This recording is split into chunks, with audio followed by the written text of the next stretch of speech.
Vande Mataram viewers, सबसे पहले आप सभी को धन्यवाद देता हूं 1000 सब्सक्राइबर होने के, और आशा करता हूं कि इसी तरह आप चैनल से जुड़े रहेंगे और मैं इसी प्रकार मैं आपके लिए उपयोगी और लाभकारी सामग्री वीडियो के माध्यम से प्रस्तुत करता रहूँगा।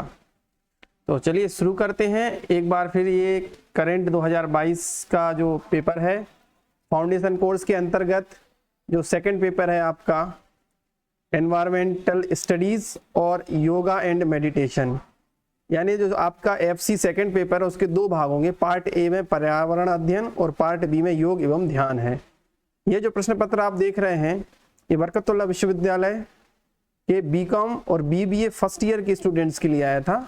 बाकी ये अन्य स्टूडेंट जो फर्स्ट ईयर के हैं, चाहे वो BSc के हों, BA के हों या BSc होम साइंस के हों, सभी विद्यार्थियों का पाठ्यक्रम सेम है। साथ ही साथ ये बरकतुल्लाह विश्वविद्यालय के अलावा भी जीवाजी विश्वविद्यालय, रानी दुर्गावती विश्वविद्यालय जबलपुर, उज्जैन के लिए, यानी मध्य प्रदेश में जो भी स्थित विश्वविद्यालय हैं उनका फर्स्ट ईयर का जो सिलेबस है फाउंडेशन का वो सेम है और परीक्षा पैटर्न भी सेम है। सब में इसी प्रकार के ऑब्जेक्टिव क्वेश्चंस आएंगे और आपको 4 में से एक सही विकल्प लगाना है।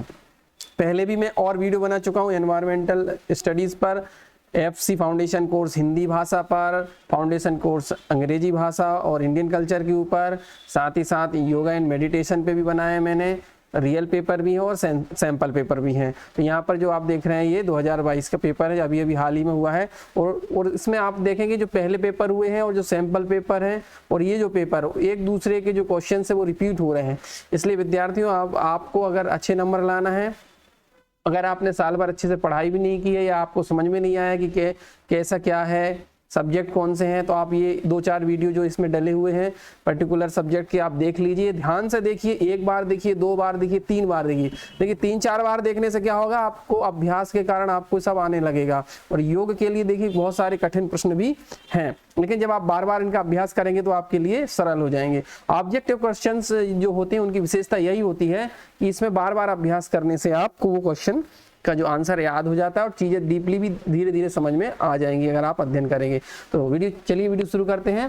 सबसे पहला क्वेश्चन है, योग दर्शन को प्रतिष्ठित करने का श्रेय किस महर्षि को जाता है? To which Maharshi the credit for the establishment of yoga philosophy goes, यानी किसको जाता है? तो इनमें से योग दर्शन को प्रतिष्ठित करने का जो श्रेय है वो महर्षि पतंजलि को जाता है। गौतम का न्याय दर्शन होता है ना, कपिल का सांख्य दर्शन है, कणाद जी का शायद मीमांसा दर्शन है, तो पतंजलि का योग दर्शन है। तो ऑप्शन ए सही है। दूसरा ऑप्शन है, पीठ दर्द के रोगियों को कौन से आसन वर्जित हैं? देखिए पीठ दर्द जिनको होता है उनको आगे की ओर और पीछे की ओर दोनों तरह के आसन वर्जित होते हैं झुकने के लिए, तो इसका विकल्प आएगा सी।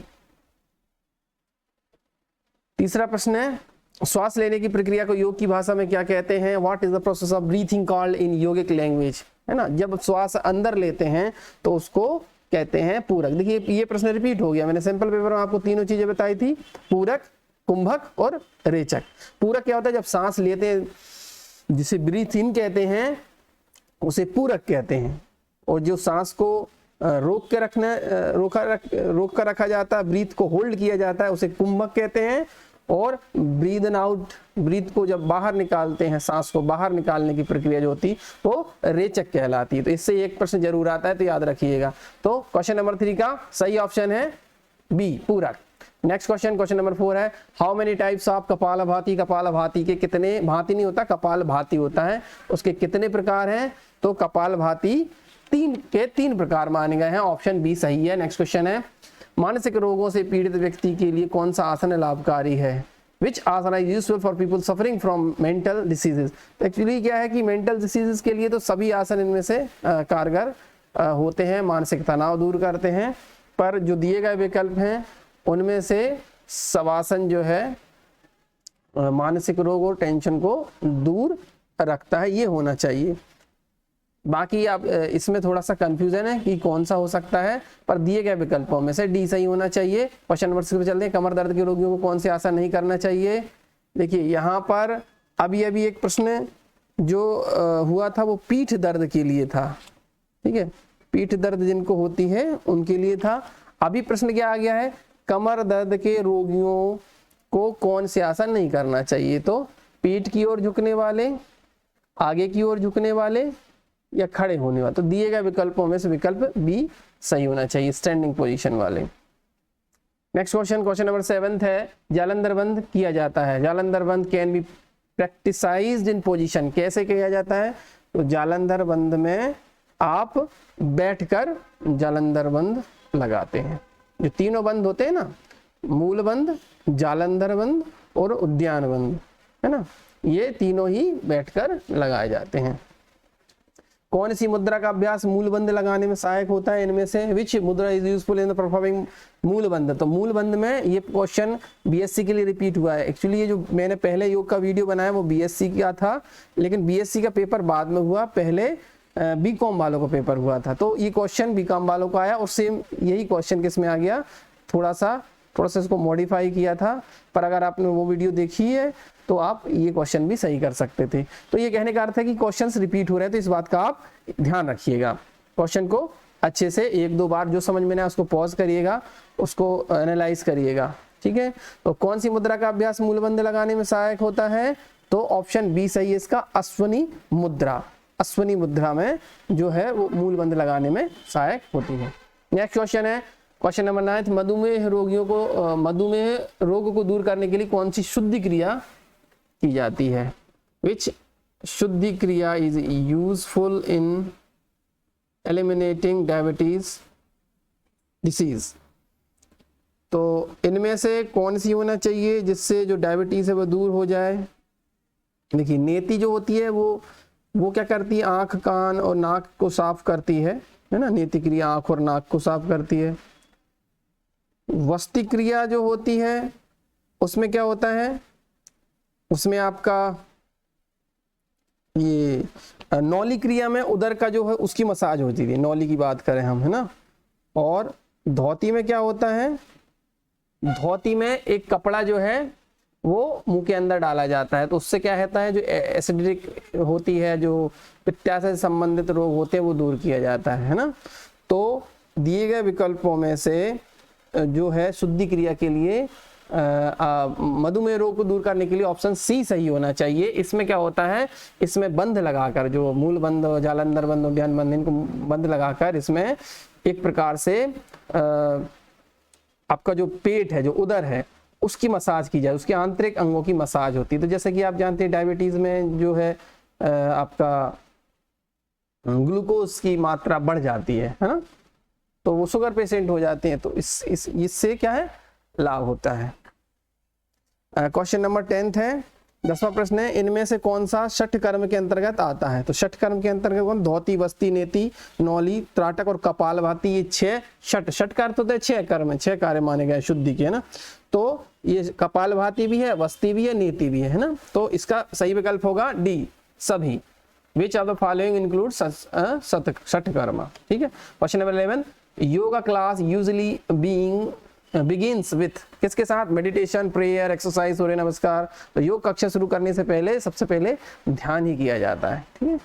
ज्यादातर जो कक्षाएं होती हैं वो ओम के उच्चारण से शुरू होती है, ऑप्शन ए सही है। 12वां प्रश्न है, पवन मुक्तासन उपयुक्त है। पवन मुक्तासन किसके लिए होता है, दमा के लिए, कब्ज, मोटापा, इनमें से कोई नहीं।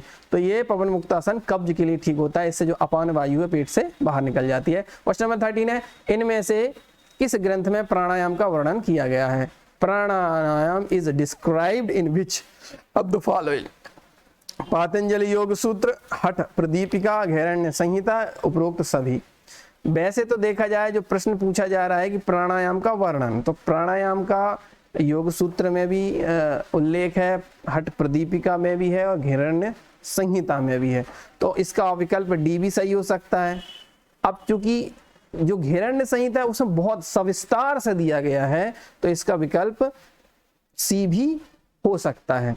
लेकिन अब सी होने से क्या है, वैसे तो इसमें सिर्फ ये पूछा गया है कि describe in pranayama is describe in which of the following, इनमें से किस में प्राणायाम का वर्णन, तो वैसे तीनों में किया गया है। तो उपयुक्त विकल्प जो होना चाहिए 13 का 13वें का डी होना चाहिए, ठीक है। योगांग में अंग कितने हैं, तो जैसे मैंने आपको पहले सैंपल वीडियो में भी बताया था अष्टांग योग होता है, तो योग अंग में कितने 8 अंग होते हैं, तो ऑप्शन ए सही होगा, 14 का ऑप्शन ए सही है। 15 क्वेश्चन है, कुंभक से संबंधित है शुद्धि क्रिया, प्राणायाम, ध्यान, मुद्रा। तो कुंभक किससे संबंधित है, प्राणायाम से संबंधित। अभी बताया था पूरा कुंभक और रेचक है ना, ये सभी सांस लेने की जो कितनी प्रक्रिया है, ब्रीथ इन, ब्रीथ आउट और ब्रीथ को होल्ड रखना, ये सब प्राणायाम के अंतर्गत आते हैं। ऑप्शन बी सही है। क्वेश्चन नंबर 16 है, आसन का हिस्सा है अष्टांग योग, भक्ति योग, कर्म योग, ज्ञान योग। तो यम, नियम, आसन, प्राणायाम, प्रत्याहार, धारणा, ध्यान, समाधि, ये अष्टांग योग है, तो आसन इसी का हिस्सा है, तो ऑप्शन ए सही है, अष्टांग योग। 17 प्रश्न है, सूर्य नमस्कार में कितने मंत्र होते हैं। मैंने आपको बताया था पिछले वीडियो में भी, सूर्य नमस्कार में 12 स्थितियां होती हैं, 12 स्त्रियों के साथ ही 12 मंत्र होते हैं ना, तो ऑप्शन बी सही है, 17 का बी। क्वेश्चन नंबर 18, आसनों का राजा किसे कहा गया है। बीएससी में सेम क्वेश्चन पूछा गया था, एकदम एक जैसा है ना। तो आसनों का राजा किसे कहा गया है, आसनों का राजा शीर्षासन को कहा गया है ना। Which asana is known as the king of asana, the right answer is option C, shirshasana, जिसमें उल्टा सिर के बल खड़े होते हैं। Question number 19, which is the third मंत्र ऑफ सूर्य नमस्कार। सूर्य नमस्कार का जो तीसरा मंत्र है वो कौन सा है। मैंने आप मंत्र बताए थे आपके पिछली वीडियो में है ना, हर स्थिति के अनुसार मंत्र है, तो 12 स्थितियां हैं तो 12 मंत्र हैं। तो इसका सही विकल्प जो होना चाहिए, इसका सही विकल्प क्या है, 19 का सही विकल्प है तीसरा मंत्र पूछा है ना, तो तीसरा मंत्र है ओम सूर्याय नमः, ऑप्शन ए सही है ना। फर्स्ट मंत्र कौन सा है, पहला मंत्र ओम मित्राय नमः है ना, दूसरा है ओम रवे नमः और तीसरा सूर्याय नमः। तो ये मित्र और रवि जो है सूर्य के ही पर्यायवाची, याद रखिएगा। पर्यायवाची भी आपकी एक शब्द भंडार में वृद्धि हो गई है, कहीं भी आ जाए तो मित्र का अर्थ दोस्त नहीं होता, मित्र का अर्थ सूर्य भी होता है, याद रखिएगा। क्वेश्चन नंबर 20 है, dhriti is part of, dhauti is the part of, धौती किसका अंग है। तो शुद्धि क्रिया का भी बताया था हमने है ना, 6 प्रकार की जो शुद्धि क्रिया बताई थी, धौती, वस्ती, नेति, नौली, त्राटक और कपाल भाती है ना। तो धौती किसका अंग है, शुद्धि क्रिया का अंग है, ऑप्शन सी इसका सही है। उड्डयन बंद संबंधित है, तो उड्डयन बंद किससे संबंधित है, उड्डयन बंद है संबंधित उदर से, ठीक है, उदर से संबंधित है, याद रखिएगा। इसमें पेट को जो मालिश की जाती है ना, बताया था। क्वेश्चन नंबर 22 है, 22nd क्वेश्चन है, पार्ट ऑफ आसना इज अष्टांग योग। अष्टांग योग में आसन का स्थान कौन सा है ना। इसमें यहाँ क्रम पूछा है, ऑर्डर पूछा है, यहाँ पार्ट लिखा हुआ है ना, तो यहाँ आना चाहिए कौन सा, इसमें कौन सा इसका नंबर पूछा है ना, 1 2 3 4 5 8 है। तो यम पहला है, नियम दूसरा, यम नियम आसन है ना। तो आसन का पूछा है तो यम नियम आसन, तो ये कौन सा हो गया, तीसरा हो गया, ऑप्शन सी सही है 22 का। क्वेश्चन नंबर 23 है, श्वास छोड़ने को क्या कहते हैं। देखो ये क्वेश्चन, तीनों क्वेश्चन आ गया, कुंभक भी पूछ लिया है ना, और आपका पूरक भी पूछ लिया, और श्वास छोड़ने को क्या कहते हैं, आखिरी बचा है रेचक। तो 23 का सही विकल्प होगा बी, रेचक। श्वास छोड़ने की प्रक्रिया को रेचक कहा जाता है। पाद हस्तासन एवं पर्वतासन अवस्था किसकी है, ये है ऑप्शन ए, सूर्य नमस्कार की अवस्था मानी गई पाद हस्तासन और पर्वतासन को, ठीक है। नेक्स्ट क्वेश्चन है, महर्षि पतंजलि किस दर्शन से संबंधित है। Maharishi Patanjali is related to which of the following darshana. ये क्वेश्चन अभी रिपीट हुआ है, पहले दूसरे पेज पर ही आपने देखा होगा है ना। तो पतंजलि जी का जो दर्शन है वो योग दर्शन माना गया है ना, पतंजलि का योग दर्शन से संबंधित है। क्वेश्चन इसका जो आंसर ए सही होना चाहिए। Question number 26, meaning of Kaivalya is. कैवल्य का अर्थ क्या है, कैवल्य का अर्थ क्या है। क्वेश्चन नंबर 26 है आपका, तो कैवल्य का अर्थ है मोक्ष, ठीक है। ये वहां पूछा गया है कि अंतिम उद्देश्य क्या है, बीएससी में पूछा था कि योग का अंतिम उद्देश्य क्या है, तो योग का अंतिम उद्देश्य उसमें ऑप्शन में मोक्ष नहीं था, मोक्ष है, तो मोक्ष को ही कैवल्य कहते हैं, ठीक है। जैन धर्मावलंबी हैं वो मोक्ष को क्या कहते हैं, कैवल्य कहते हैं, और जो बौद्ध धर्मावलंबी हैं वो उसको निर्वाण कहते हैं, और हिंदू जो धर्मावलंबी हैं वो मोक्ष कहते हैं। तीनों का अर्थ एक ही है, कैवल्य, निर्वाण और मोक्ष। Question number 27, in Ashtanga yoga pranayama is placed after, इन अष्टांग योग में प्राणायाम का क्रम किसके बाद आता है? तो यम नियम आसन प्राणायाम, तो पूछा है प्राणायाम किसके बाद आता है? यम नियम आसन, तो ये किसके बाद आएगा? आसन, आसन के बाद प्राणायाम। यम नियम आसन प्राणायाम प्रत्याहार धारणा ध्यान समाधि, ऐसा क्रम है। तो ये प्राणायाम किसके बाद आएगा? आसन के बाद आएगा। तो ऑप्शन बी सही होगा 27 का। नेक्स्ट क्वेश्चन है 28, विच इज द मेन नाड़ी, तीनों नाड़ियों में से प्रमुख कौन है? तीन नाड़ियां मानी गई हैं, इड़ा, पिंगला और सुषुम्ना, यह सभी। वैसे तो तीनों ही नाड़ियां प्रमुख हैं, तो इसका सही विकल्प होना चाहिए ऑप्शन डी। नेक्स्ट 29 क्वेश्चन है, इनमें से कौन एक अष्टांग योग से संबंधित नहीं है? ये फिर वही आ गया, यम नियम आसन प्राणायाम प्रत्याहार, इसमें धौती नहीं, धौती शुद्ध जो 60 कर्म है उससे संबंधित है धौती, है ना। और यम नियम आसन ये प्राणायाम ये सभी अष्टांग योग से संबंधित है। तो 29 का सही आंसर होगा सी। नेक्स्ट क्वेश्चन है 23 है,